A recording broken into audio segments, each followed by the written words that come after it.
Hi guys, what's going on? It's JB here, this wonderful Sunday morning, and I'm quickly doing this video. I'm just going to be prepping up. We're going to be going live with Millwall against Brighton in the final quarter final, and we'll be bringing you the draw live as well at 4 o'clock. Should the game not go to extra time at the new end, so we'll be prepping up for that in the next hour or so.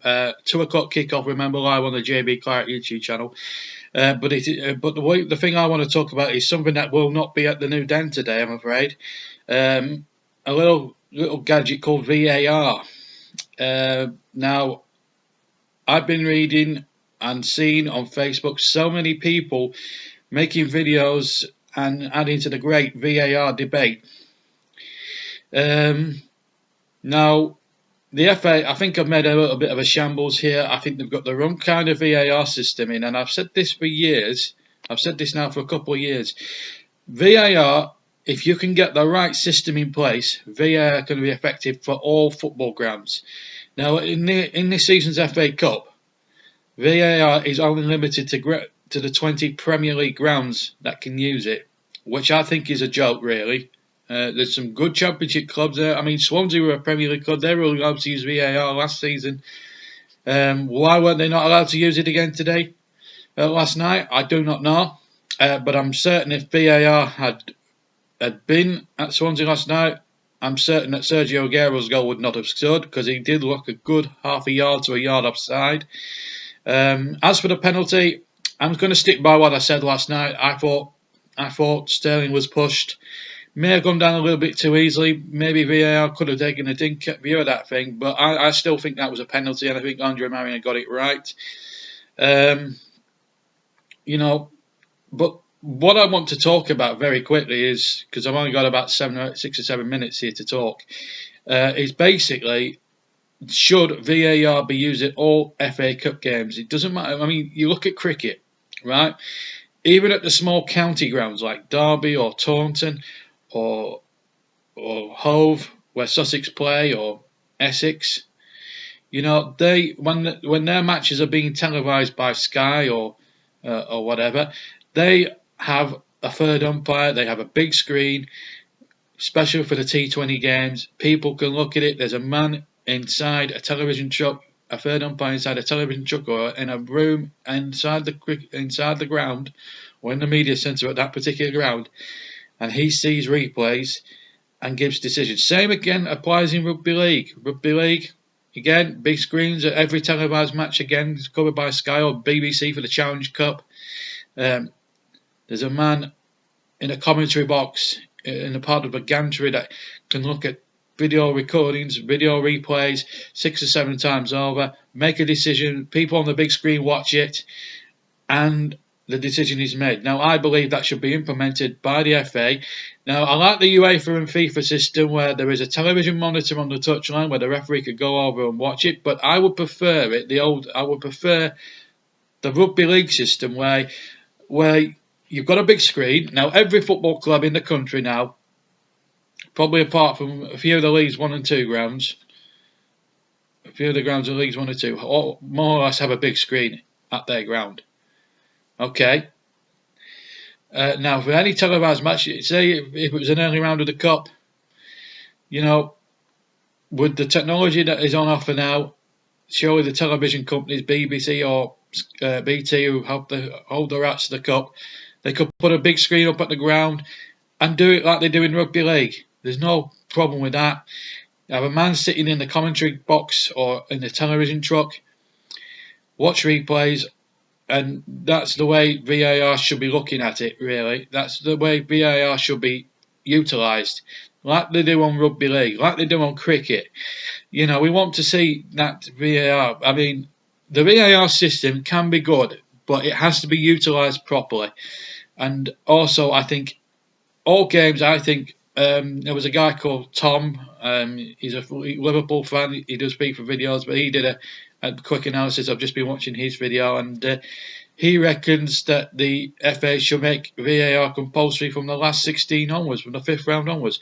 I have to concur with him. I think VAR should be compulsory. It doesn't matter what league you're in, but you need to get a system where it's going to be working. And you know, you want the fans to watch it as well, because the fans pay the money, but they want to know what's actually happened. People want to look at the big screen and think, is that the right decision? Sure, the referee will come to that decision, we'll accept it, carry on, move on with the game. That way you avoid all sorts of controversy, all sorts of pointless debates. And, you know, the FA, the way they've utilised the VAR system, now the VAR system can be great if utilised properly, but for the first 2 seasons they've had to go with this at the FA, I don't believe they've got it right. And VAR should be compulsory from the 5th round onwards. I will agree with a lot of people on that. But I also think it should go back to the drawing board and adopt the rugby league format, where you've got a big screen at the ground. It doesn't matter if it's televised live or it's televised abroad and it's going to be shown on BBC One later on at 10:20 on a Saturday night for highlights. The fact of the matter is, a big screen at every ground. You could put a temporary one up. That shouldn't be a problem. You know, and that way the fans get to see what goes on. You know, the referee's mic'd up to the man in to the video ref in the television truck. You've got to have these people on site at the ground. It's not good in some kind of London in a London office some 300 miles away from the actual match. They need to be at the ground on a gantry, on a television commentary gantry, or in a television truck, especially in the television truck, actually running through replays of this. That's the only way I believe VAR's got to work, and the replays have to be shown on the big screen so that people can see it, fans can see it, and they can make their own judgment as well as the referee. And that way you'll clear up a lot of problems, a lot of controversy, and a lot of pointless debate on the subject. And that way VAR gets utilised properly and will be a lot more effective as a whole. And I hope the Premier League take the same stance when they introduce it into the league next season. I think we've got to use the rugby league system or the cricket system, where people on the big screen can look at it. Even the referee himself then can watch it on the big screen.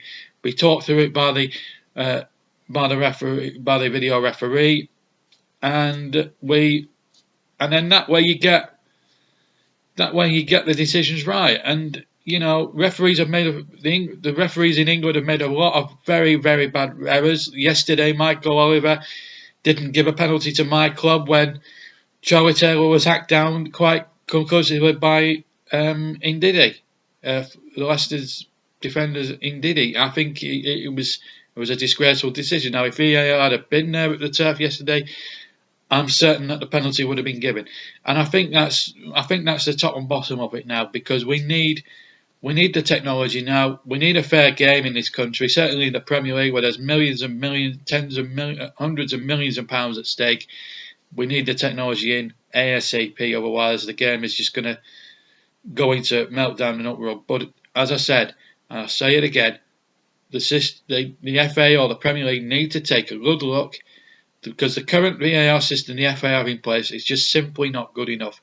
The video referee needs to be at the ground in a television truck or on a gantry watching these replays, and also they need to be put on a big screen, whether it's actually a permanent one inside the stadium like all Premier League grounds have now, or a temporary one.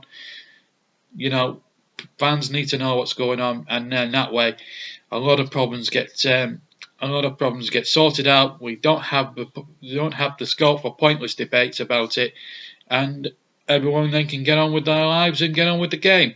And I think we all want that at the end of the day, don't we?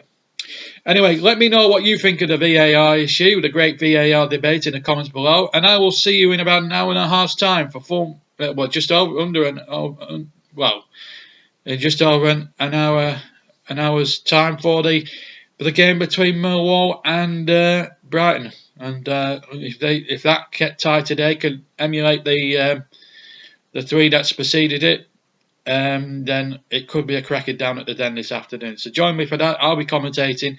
I'm looking forward to that game. It should be a cracker. And could Millwall pull off another shock? Who knows? Brighton will be going there with reputation, that's for sure. So join me at around about 10 to 2 this afternoon for full match commentary live from the new Den. But until then, enjoy your Sunday. Take care. I'll see you soon. Ta-ra.